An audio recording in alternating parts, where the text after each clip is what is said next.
I'm going to take this pile of wood, 9 blocks that I've put together, and 9 of these patterns, and I'm going to make this box. Well, for this video, of which I'm running way behind on again, I'm going to use these chunks of wood I've created. These are 9 separate blanks. I've got them to the size I want them, thickness that is. They're a little large.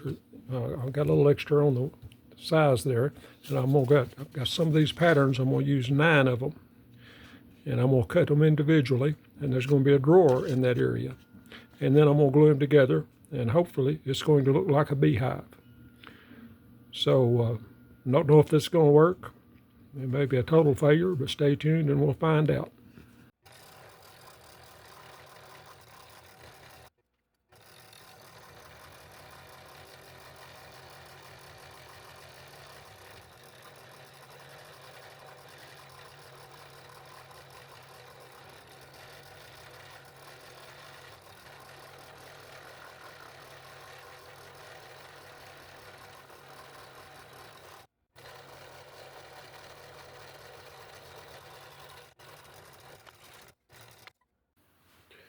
Okay, I've got all the drawer bodies cut out, each one of them, and they all fit. I sanded them where they slide in nicely, and I've got them lined out the way they're going to be, because I got this pattern that's an 1/8 inch, and where 2 joined together, I'm going to leave that an 1/8 inch, so they're joined together, they're a 1/4 inch. So this one will be 1/8 inch all the way around. The others will have 1 to 3 walls that will be 1/4 inch, so that the outer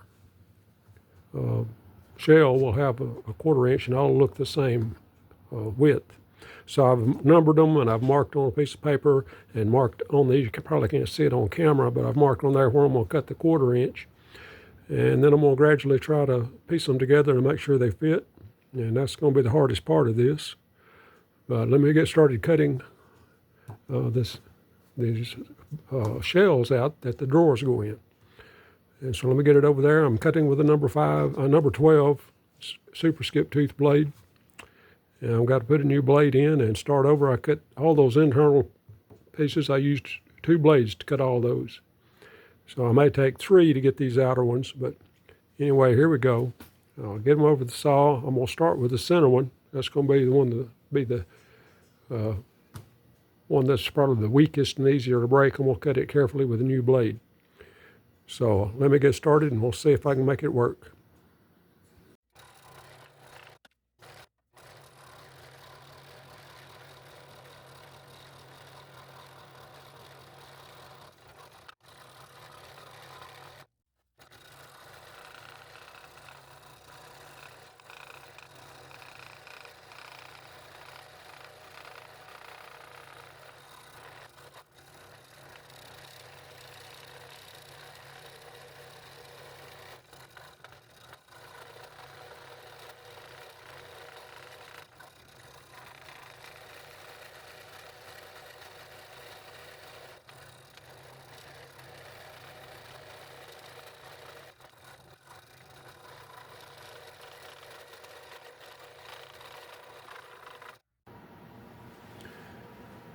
Okay, so there's all the cells and the drawers. I haven't cut the drawers into drawers yet. Got all that cut out. I got these outer areas twice as thick as the inner areas. Now I'm going to go in and square everything up, sand it or shape as I have to make them fit together with no gaps, and try to make it look as good as I can. And then I'm going to make a backing board, and of course I got to create the drawers. So I'm going to start I'm going to start on the middle out. These areas, I'm going to get all these correct first, and the rest of it should fall in place. I got one of them's a little out of square. This one I got to work on it to get it to go together. Most of them are pretty good. I believe I'm not going to have to do a lot of work to get the gaps out of it, but that's my next step. So I'm going to start on that.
All right, so I got it all glued up. It matched up pretty well. I'm happy with it so far.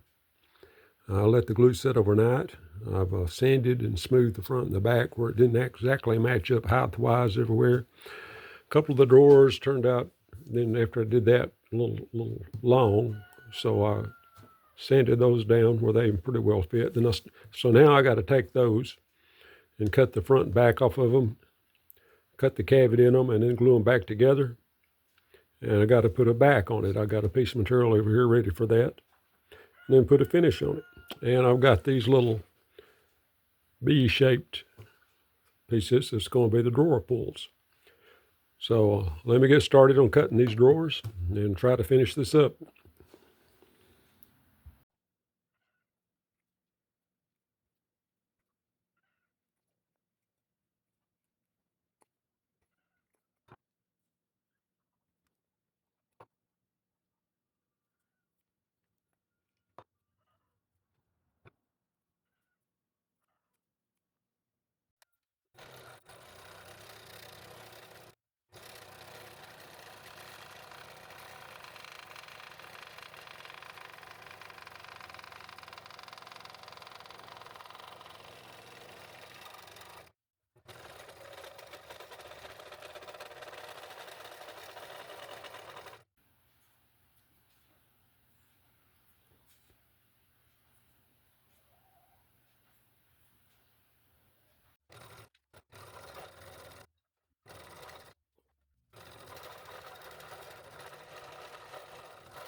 So I've got all the drawers glued up, and I've sanded them where they fit in nicely and slide in and out with no problem.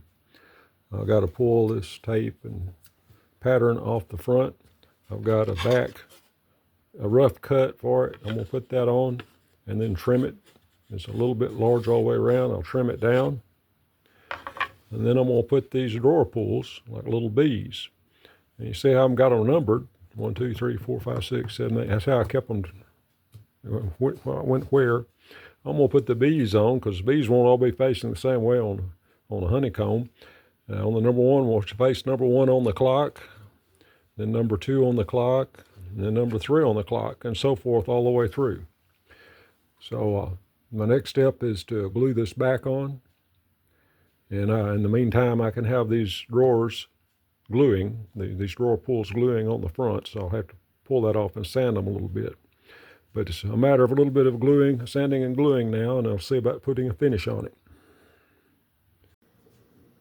Okay, finally, I have the finished product. Got a couple of coats of finish on it. It's kind of what I wanted. I never really get everything I want when I envision one of these and put it together.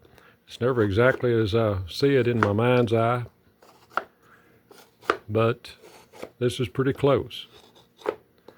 Anyway, I wanted it to look. I could have cut all this out on just one block, but I wanted it to look modular. Plus, I could play with the idea of a different configuration, but I stayed with this one from the beginning all the way through. And so I think it works. It's just, I was just messing around with Inkscape. I made one of these little polygons and started stacking them around together, and I realized it looked like a honeycomb. I thought, well, that'd be a good idea for a box. So here it is. I hope you like that. If you do, hit the like button. If you're not subscribed, hit the subscribe button. So I'm not sure what I'm going to come up with, Nick. These ideas just come to me as I'm fiddling around. And I see something sometimes, and I think I could make a box out of that pattern. See something, I'll be out driving along, see something, and I'll think, yeah, I could make a pattern that looks like that. But anyway, that's kind of the way it's been working for me the last few videos. So if you like that, stay tuned or subscribe and see what kind of wild idea I come up with next time. So thanks for watching. I hope to see you in the next video.